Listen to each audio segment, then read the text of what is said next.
Hey guys, it's Roderick. I'm here with Handmaid's Tale, Season 5, Episode 2, Ballet. I apologize for the delay, but first, Brother Man had to get a haircut. My mom raised me better than that to be out here looking like who done it and what for. And also, I wanted to watch the episode a second time. Sometimes with Handmaid's Tale, you got to get past the shock and awe so that you can really digest what's really going on in the episode. So I really wanted to watch it the second time to see if my initial reactions matched up with, what I saw the second time, and also to see kind of what I thought, kind of some of the more technical aspects of it. So let's start off with the review. One of the things I really, really like about The Handmaid's Tale is that it is not a very wordy show. If you think of shows like The West Wing or even Game of Thrones, for example, a lot of dialogue is what drives a lot of the plot. In Handmaid's Tale, really, the writers and the director really give the actors room to react. It's very much in line with the great Sanford Meisner's quote is that, an ounce of behavior is worth a pound of words. And I really, really enjoy that about the show is that it's not a very wordy show and that they really let the actors really convey what words could say and really drive the plot along and move along. When I was watching it, my first initial reaction, I was thinking, oh, this really should have been titled Serena and Her Bullshit. After watching the second time, I was like, nope, it really should be titled, This is Why You Can't Take Your Foot. Stop.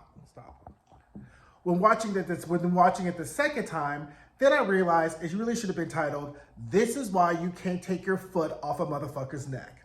But we'll get to that in a second. So we start off and the teaser. Now, the teaser is the part of the show that comes right before the credits. So I'm not going to go down and break the show up by acts, but it's always important to kind of know kind of technical aspects and kind of what the teaser is. So we start off with the teaser with June laying in bed with the song Dream, Dream, Dream, and she's actually not dreaming. She's actually thinking about all the horrible things that Serena has done to her back in Gilead, which is natural. So then finally, June gets up, goes outside with the gun she got from last episode, and decides to bury it in the yard. And I'm like, girl, like that gun is not going to do you any good once Serena decides to come for you in Canada or whatever. Why don't you get a lockbox? Recognizing gun safety protocols, and most of gun accidents happen because of unmanned guns, I think a lockbox would have been better than trying to bury it. But once again, this is June and her crazy decisions and her crazy plans. No, she's going to need that gun, and she's not going to have a shovel, and it's cold in Canada. But what do I know? Anyway, so we start off with Tuello and Serena arrive in Gilead, and with the Serena stunt begins. So Serena is still snarky as fuck on the plane, reminding Tuello how you didn't protect Fred. And Tuello's like, we did a lot to put this together, because once again, let's be clear, Serena should be underneath the jail in a dungeon somewhere for all her horrible bad acts.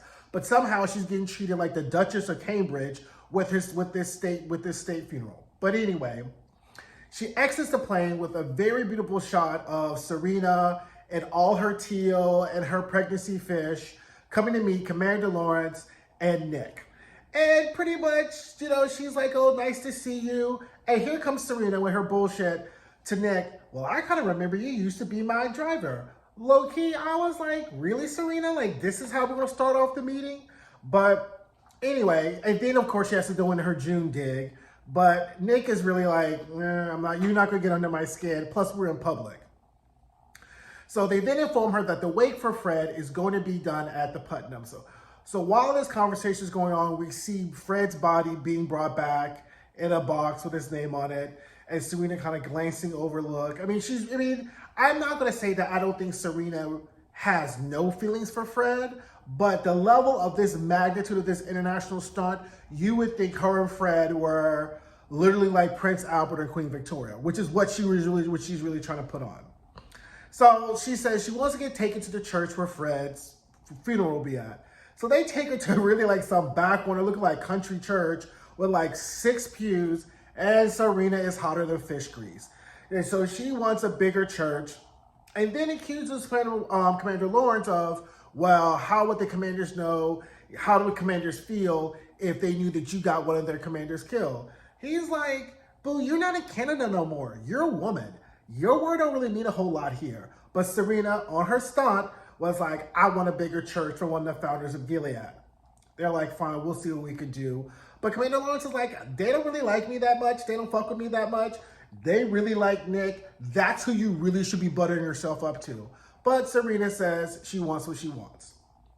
Anyway, now we get to Aunt Lydia, the second most person most likely who should be dead and under a jail. It was that you have Aunt Lister, Janine, and Esther. So I want to have an Esther digression real quick.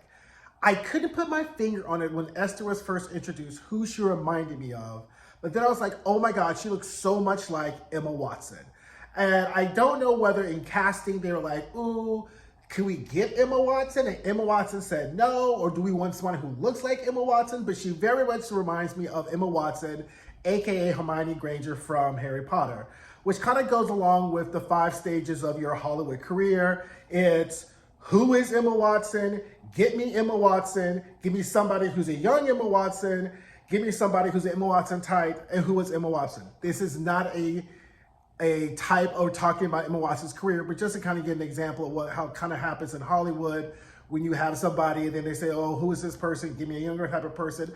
Very much like Brad Pitt and Robert Redford, if you were ever tracking Brad Pitt's and Robert Redford's careers. Anyway, I digress. So Janine is fiddling around with Esther, and Esther is slowly realizing that she has to play this game, but she thinks that her and Janine are still friends. So they're kind of making jokes, talking back and forth, and Janine's like, girl, you'll get us in trouble. But Esther's still like, okay, because remember, Esther used to be a wife. She's not, like, she's new to this whole Handmaid's Tale-ish. So remember, she was made a handmaid because the handmaids were caught in her house with her old husband, you know, back in the previous season. So at this point, they're all getting together, and Janine is, you know, and Aunt Lydia is so impressed with the way Janine has dealt with Esther, and in a very bootlickish fashion, Janine is just very happy with herself, because what I can't figure out, or could not figure out at this point in watching it, was whether or not Janine has just given up on trying to even ever have any hope, or if they have broken Janine, or whether she has a long game with this. But anyway, but Janine goes on, Lydia was like, oh, maybe I get to see my daughter. And Aunt Lydia's like, girl, don't get ahead of yourself. Which once again shows you bootlicking does nobody any good. So anyway, we get to the Putnam funeral scene. Note, this is how you do a funeral. There was no raisiny potato salad. There was no, you know, hopscotch. This was a nice, elegant funeral. It was like very high class. It was something I would expect a Martha Stewart-esque funeral to be. This is how you do a funeral spread if you want nice and elegant. It was perfect. I was like, take notes. So Tuello and Serena arrive, and then she sees Angela Putnam. Now, if you remember from last season, Angela came and visited Serena and kind of told Serena, you know, girl, I know you're thinking you're going to come back to Gilead, but your husband's a traitor. You're not married. They're going to make you a handmaid, and like, I end up raising your baby. So that whole interaction kind of left a bad taste in Serena's mouth. So you see that, so when Angela approaches Serena, there's that whole degree of hesitation, which I really liked, because it was very subtle. And if you kind of remember from what happened last season, you can understand why we had that level of hesitation. So then, you know, Serena comes to meet, and then they instantly put Tuello in the corner like a child. Like, this is as far as you would go, but whatever. He sits, little handmaid brings him a plate, and I guess, you know, he's going to sit there the entire time. So then you see Serena in the midst of all the other wives. And what I really like, again, this is where the ounce of acting was really good, because you could see the jealousy in the other wives at Serena. Because remember, the whole point of Gilead is because the wives cannot get pregnant.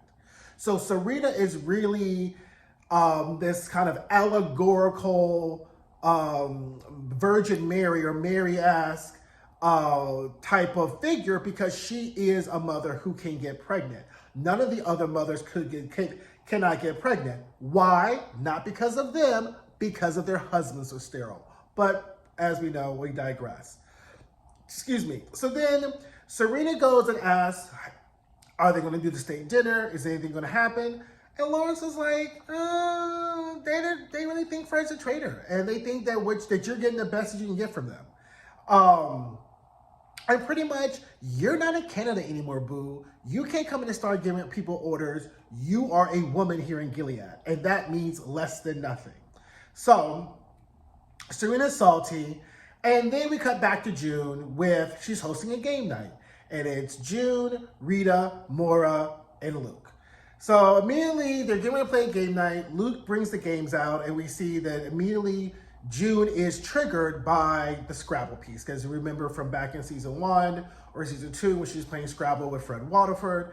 And I'm like, June, girl, you need to get some outpatient therapy. I know the group thing didn't work, but you should at least be talking to someone to kind of work through some of these issues so that it's not so disruptive to your daily life. But as we will see, what can you do when you fuck around with a bitch like Serena? Because she will literally make you want to murder her. Anyway, so then Rita goes in the kitchen because Rita's baking bread at somebody else's house. And again, Rita, Maura, get you some business. Because again, what happens is June has become triggered by the Scrabble, brings it up to Rita about all the ways Serena kind of fucked her over. And here comes Maura, Jiminy Cricket again. Like, stop it. Y'all need to, again, I just feel like these characters, they're good characters, but they really need to be given a storyline that either is parallel or equally important as our main objectives or a storyline, or they can go the way of Emily. I would much rather have Emily than two Rita and Maura's, but I digress. Anyway, so Aunt Lydia and the handmaids arrive at the funeral. So, sorry, I laughed myself. So Esther is still dumb thinking that Janine is on her side. And Janine is like, girl, you gotta stay alive. Like, your best shot is getting pregnant. And Janine was like, and Esther's like, what? Get pregnant? So they introduce Esther to Miss Putnam. And as you recall, Miss Putnam, the Putnam family is a family that Janine birthed her baby from. Remember when she was on the bridge about to jump off, the whole shenanigans with that. So that's Janine's old family. So then we all realize that Janine has kind of been playing this long game with Esther, that when Aunt Lydia told her that the Putnams were considering Esther, Janine's like, okay, good. If I give them Esther, I may be able to get some good time with my daughter. So lo and behold, her daughter Angela is playing, comes running in, Janine gives her a hug. Mrs. Putnam feeling a little kind of uncomfortable, not because she thinks that maybe Janine would hurt her, but again, I just think it is the uncomfortableness of watching the birth mother and then recognizing you're not the birth mother. But Janine, knowing how to play her role, says you have a lovely family, Mrs. Putnam. And Mrs. Putnam kind of responds in kind, being like, I thank God every day for her and the people who brought me to her. So now Janine thinks that she's gotten some extra bootlicking street cred here from the Putnams, and Aunt Lydia takes Esther away. So then Aunt Lydia presents Esther to Mr. Putnam, Warren, and all the commanders are there. Then he's like, I've heard so many great things about you.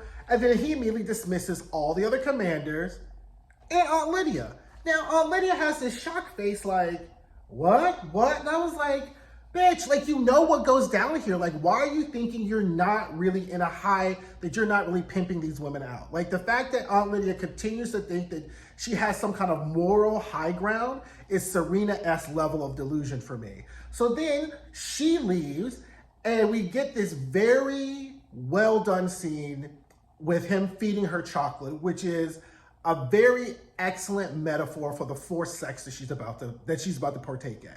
I thought that instead of kind of, having a whole scene where he kind of like accosts her or does whatever, you use kind of like this, they use this chocolate that he's kind of putting in her mouth, making her taste it, making her eat it, as a very good metaphor for the forced sex that's about to come upon her. That she knows this and he knows this. Again, I thought that's a very inventive and very well written and well acted scene. I thought that was excellent because there's only so much trauma we as the viewers can really induce about the kind of forced sex as being happening upon this woman. I thought this was a very way, instead of having the forced sex, you used chocolate as an allegory. So then June goes to Luke and tells Luke, guess what? I sent Serena a finger.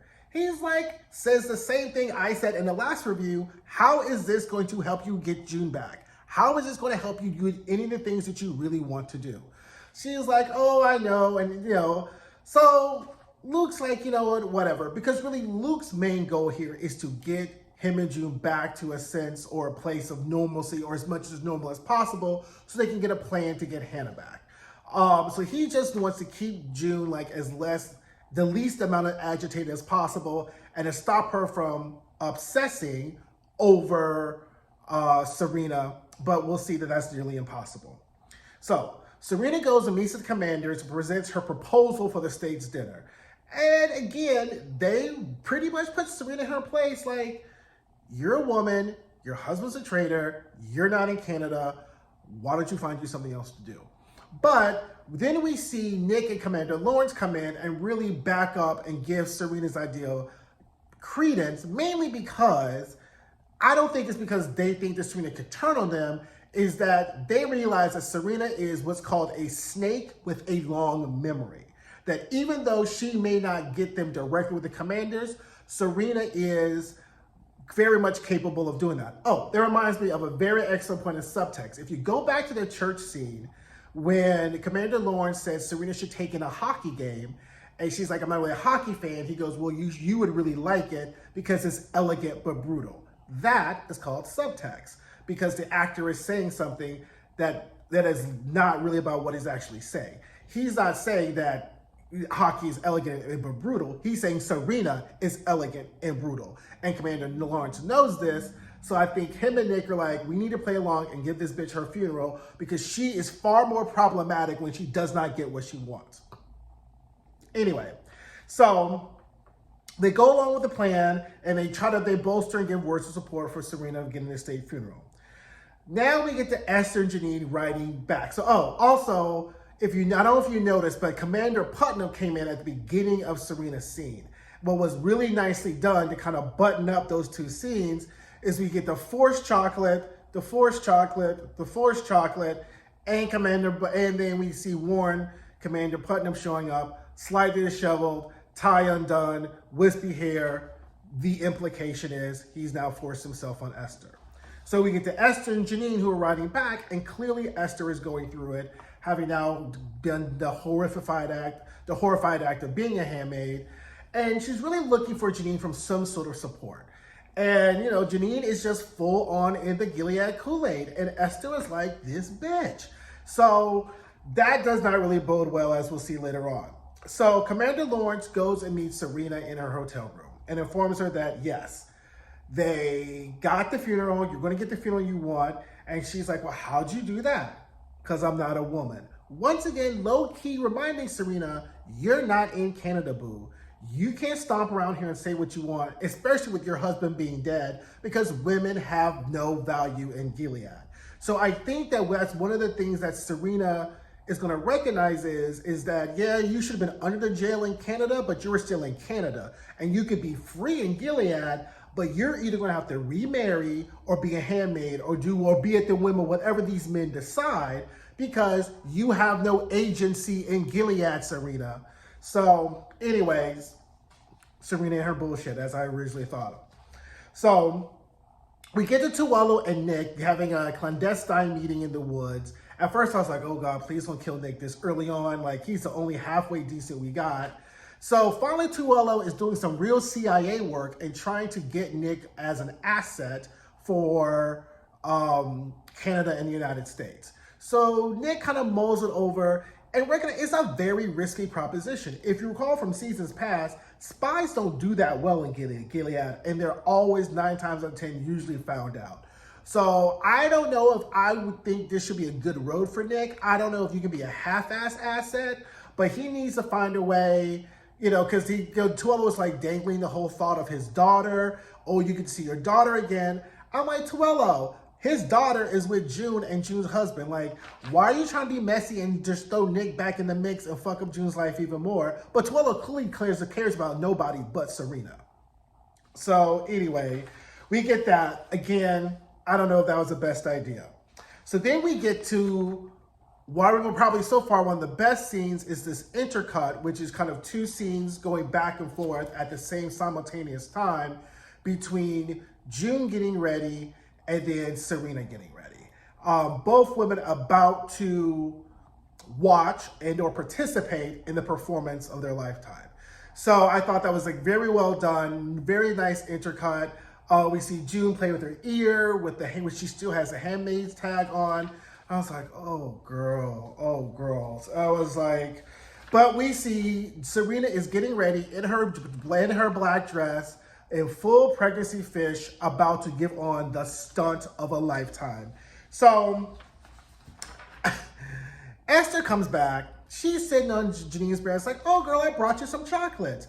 And I was like, girl, I mean, you stole chocolates, but considering the whole thing that went down, I was like, I guess that's the least he could give you is some chocolates.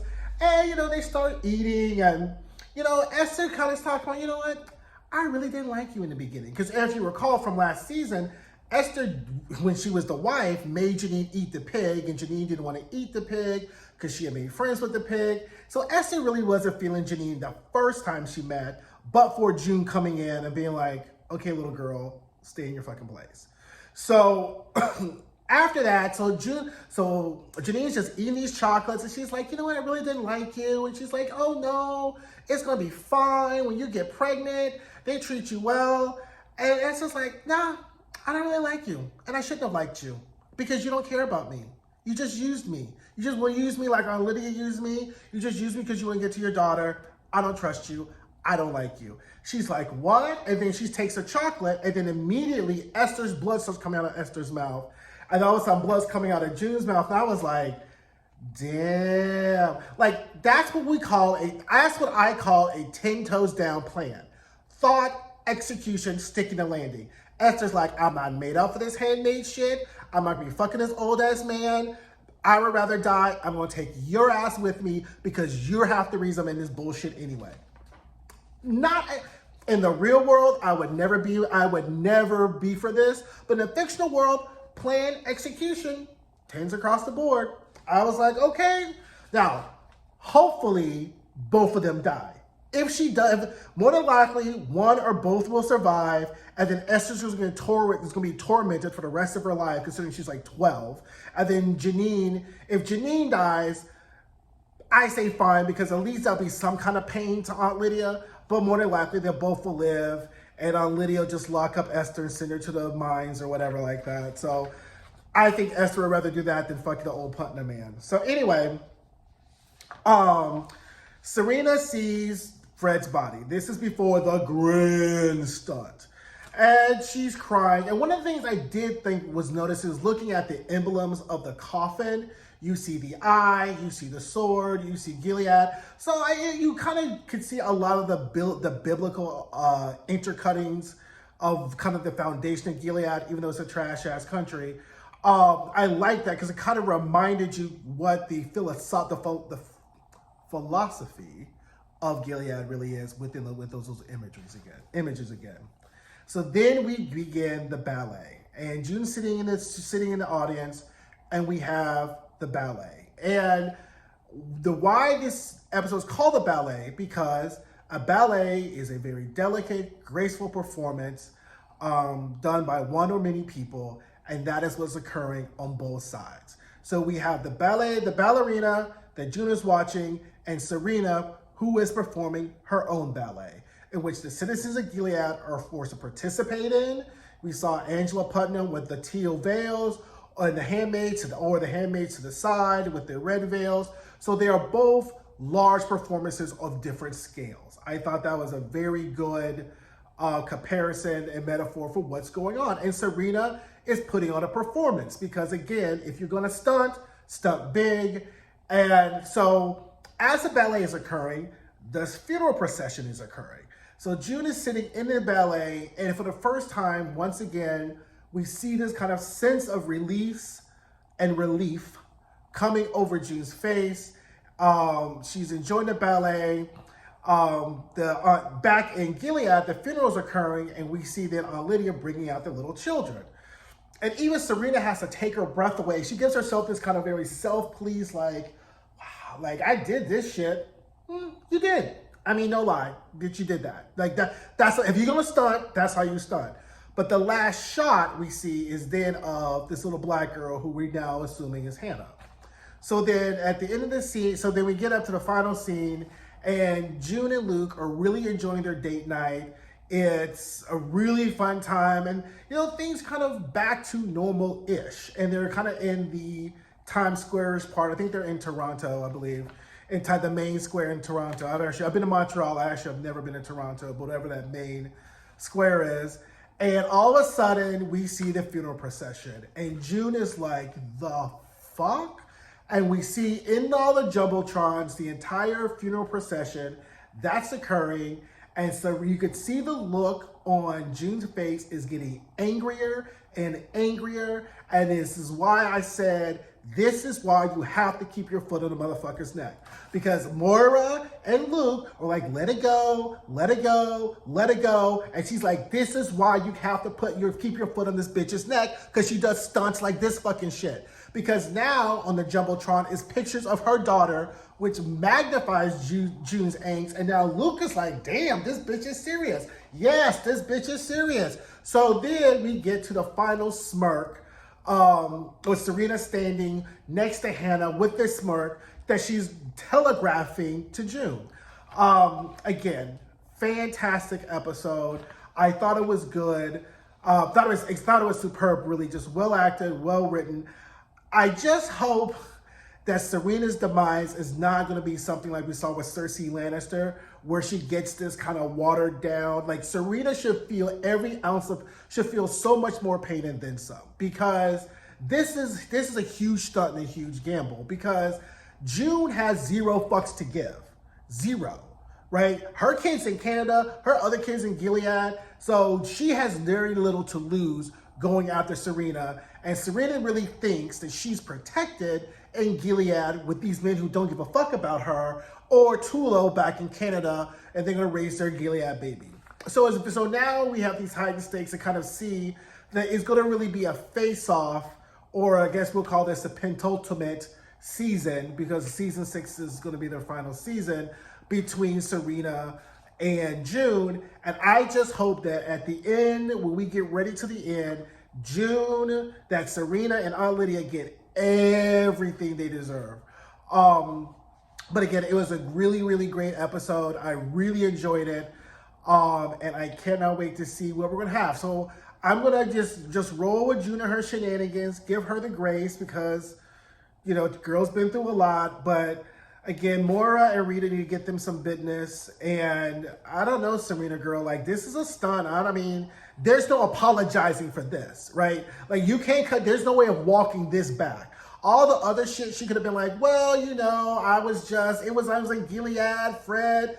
This stunt is all on you, Serena. So now when June decides to really put you 6 feet under, in the lonely grave of Paula Schultz, like from Kill Bill, you ain't got nobody to blame but yourself, because you played yourself all the way around. But we'll see. Hopefully along the way, the journey will be worth it. So anyway, thank you guys. Please like, comment, subscribe. Let me know what you think. And I'll see you next week for the next episode. Bye.